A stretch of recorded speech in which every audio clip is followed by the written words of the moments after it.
Hey guys, Dave here, Journey to the Outdoors. Got a great video for you today. We're going to be reviewing the Remington, the field dressing knife kit. It's a really nice knife kit that comes with 3 knives. This little one, which can be for your fine, really small area deboning, meat deboning.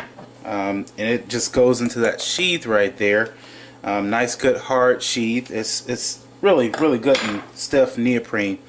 Then you have a skinning knife, and it works by the way of putting your finger, small finger, depending on how big your hands is. So it goes in your hand just like that. You can get a really good grip on it, and really it has a nice angle on it too. So when you're skinning, you're just going through, you can just steam right through it. So good, nice sheath. Has a little lock tie down there, a little snap tie that goes on the other side there, holds those knives right in place, make sure they're not coming out. Then you have your last one, which is your caping knife. So this is a really nice knife too. Nice and heavy. It's 440 stainless steel, and so it's dishwasher safe, and you can put it right in there. You can even tie some string around this to kind of hang on your side or whatever, or make another sheath. And I think I might actually do that with some of this deer skin. That would be pretty nice to make another sheath for just one of these knives, and then have that on the side. It has a gut hook on the back, as you can see there. Works real nice. Guts them right open. Just want to make sure that you're real careful with these knives. They're super sharp, as you'll see here in a second. So I got some deer that I'm working on here. First off, I'm going to go ahead and finish up on this one shoulder here. I've already deboned it off the shoulder, and I haven't lost any meat off of that, but just gonna go ahead and take this little roast off of here, and I'm gonna grind all of this up so I don't have to get too picky with it. I'm gonna make some summer sausage. If you've seen my videos on that before, and if you haven't, you need to check it out. Yeah, that's worth your time, definitely, but especially if you're a wild game, if you're processing your own wild game. So I just like to know that the meat that I'm consuming is really healthy, and it's been either wild fed or not processed by any means, not fed any hormones, anything like that. So that's got some cartilage in there and whatnot. Like sinew. It's got sinew in there, and that's the white lines in there. But I'm going to go ahead and leave that in there because, like I said, I'm going to grind it up. Okay, so we got this deer leg here that I processed most of the deer, and then I end up, it's a small one, I end up taking the legs, and I had to have an appointment, so I end up taking the legs and putting them in the freezer. Put just a little Ziploc bag over the parts that I'm going to be keeping, and then put that in the deep freezer until I was ready. Took it out like a day before, let it thaw. It'll be right in between, just soft enough when it's thawing out to cut really nicely off the skin. So I'm going to show you here how this little knife works really well. So the first thing we're going to go ahead and start doing is skinning down this leg here, really quick, because it's important to really showcase the sharpness of the knife. Okay, and it goes through like it's nothing. And that knife is super sharp, and just working it down because I'm going to take off I'm going to take off this muscle on the back here, okay? And I'm going to turn it over here in a second and get the other side there. So this is the outside of the shoulder. This would be the left leg, the left front quarter. And I'm just working through there and making sure I'm not getting my meat off of there. And it's real important to have a sharp knife while doing this. It'll save you time, or you can be as picky as you want, and you can point out the details of whether you want to keep certain meats and whatnot. So now that I got that down, I'm going to start just cutting right along the bone here, and you want to be real careful about where that knife goes. There's some meat there, and I just barely hit the tip of my knife along that bone, because it's if you put the whole knife on it, you could really dull your knife out real quick. Deer or venison bones, deer bones are very, very, very tough, and they will dull out a knife really quick. This is the second deer I did with this knife set, and I really, really, really like it. So I'm going to try and find my muscle lines here, and you just score it and then separate the muscles back, okay? Now you can almost pull them apart, but some cases they'll stick together, and that's where you want to just kind of use your knife to cut them loose. Now, anybody that's ever did deer processed venison before, you will know that it's very, very tough to cut when it's not mildly frozen. It's very, very tough to cut. You have to have a really sharp knife, and that's what helps. But if it's mildly frozen, you can almost cut through it, seems like, with a butter knife.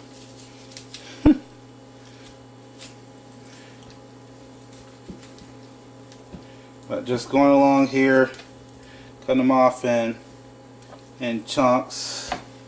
And like I said, I'm not being too picky about the way they cut off, because these are not, I'm not going to make steaks or anything like that out of this. I'm going to be I'm going to grind this all down, so I know that I'll have some nice ground summer sausage. So because I'm going to be adding so many flavors to that, seasonings, I really don't have to worry too much about the fat content or the sinew content, if you will. And see, I barely have to even put pressure on that, and a knife just, I mean, it just goes right through like it's going through butter. So you always want to be cautious of where your hands are. And see, I just kind of run right along those fat lines. Where the fat grows is where the muscles are joining together. Often it will cap over a muscle. That's what you call muscle cap or fat cap on the pork shoulders. You call a fat cap.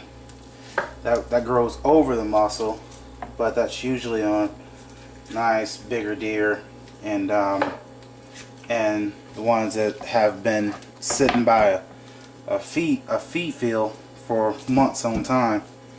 But you know, this is like I said, a little younger deer, so it's it's gonna taste delicious, and have very lean meat, and the fat in it won't be very gamey at all. So try not to get too much of it in there, but I do want some. That'll save me a lot of the pork fat that I have to add. See, there's a piece of fat that's sitting on top of this, and as you can see, all I did was just pull it, and that membrane just kind of connects it together.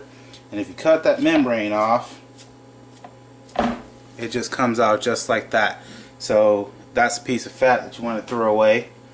And like I said, that just shows the sharpness of that knife. And every last one of these knives in this package is just as sharp. I tell you no lie. Now there is a bone that goes right up along this, and this is the shovel, which is the shoulder blade. And if you ride your knife right along that, and like I said, just the tip of it, so you're not dulling out this part of the blade, you're dulling out the tip very, very little. The tip is the strongest part. So if you just kind of peel it back with your hand, and it's just like, you know, deboning a fish there.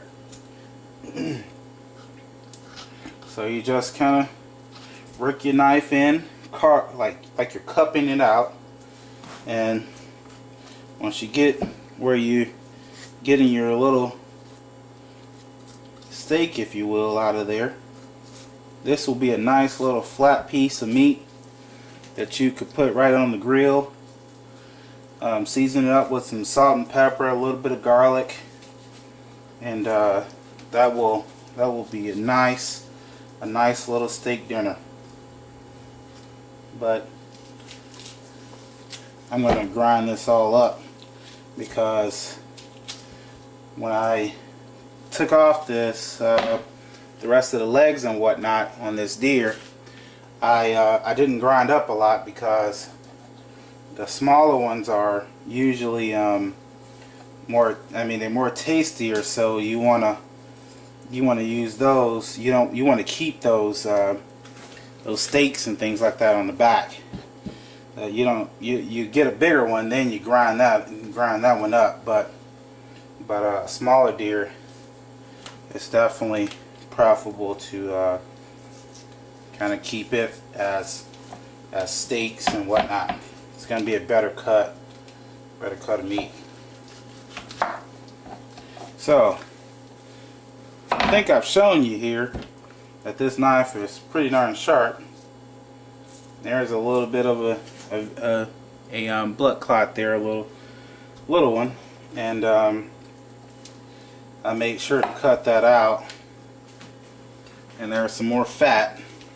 So as you can see, this is a lighter colored meat, and that means that it's real lean. Get on those bigger deer and it gets dark purple. That means it's got more muscle fibers, but at the same time it's going to be tougher. It's going to be a little bit tougher, and the way to do that, to get those tougher deer tender, is to let it hang. Let it hang for, I let mine hang for a week's time. So I mean, I like to really let them get tender, because I mean, if you do it too soon, it'll be tough and ground and gamey. So there's a nice piece of meat that you could put on the grill also, but you know, and add some nice shish kebabs to a family evening. That would be nice. But now I'll just kind of cut that off. I tell you, I'm going to show you here this other knife and how sharp this is. So As you can see, I'm just barely holding that, and that just cut through like it's nothing.